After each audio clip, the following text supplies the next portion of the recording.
Hi అండి.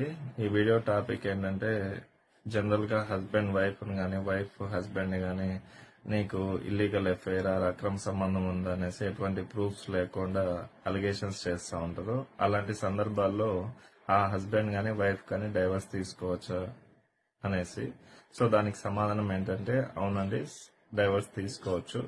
General గా ఈ మధ్య ఫ్యాషన్ ఏమైందంటే వీళ్ళు వాళ్ళకి కానీ వాళ్ళు వీళ్ళకి కానీ ఏదైనా ఒక రీజన్ గొడవ, ఏదో అమౌంట్ విషయం అవ్వచ్చు, పిల్లల విషయం ఉండొచ్చు, లేదంటే వాళ్ళ అత్తమామలు వీళ్ళ అత్తమామలు గొడవలు ఏమన్నా ఉన్నాయి కానీ చాలా ట్రెండీ ఫ్యాషన్ అయిపోయింది. జస్ట్ బేస్లెస్ అలిగేషన్, వీళ్ళు వాళ్ళైనా నీకు వాళ్ళతో ఎఫ్ఐఆర్ ఉంది, వీళ్ళతో ఎఫ్ఐఆర్ ఉంది అనేసి అదొక ఫ్యాషన్ లాగా చెప్తా ఉంటారు. బట్ దాంట్లో సిచ్యువేషన్ ఏంటంటే అందులో కరెక్ట్ ఉండొచ్చు, కరెక్ట్ లేకపోయి ఉండొచ్చు. బట్ సొసైటీలో ఏమవుతుందంటే ఆ పర్సన్ అనేది డిగ్రేడ్ అవుతారు. ఫర్ ఎగ్జాంపుల్ రీసెంట్ గా మేము ఒక కేసు చేసాము. సో యాక్చువల్ గా అందులో ఏంటంటే భార్యకు యాక్చువల్ గా ఆయనతో కాపురం చేసే ఉద్దేశం లేదు. అంటే ఆమె మెయిన్ థాట్ ఏంటంటే సపరేట్ ఉండాలా, నేను అత్తమామలతో ఉండను, నా హస్బెండ్ యొక్క ఇన్కమ్ అంతా నాకే కావాలా, నేను నా పిల్లలు మా హస్బెండే సపరేట్ ఉండాలా, ఈవెన్ మా అత్తమామలకు కూడా నేను వండి వార్చను, ఈవెన్ వాళ్ళకి ఏమైనా హెల్త్ బాగాలేకపోయినా కూడా నేను చూడను అనేటటువంటి సిచ్యువేషన్.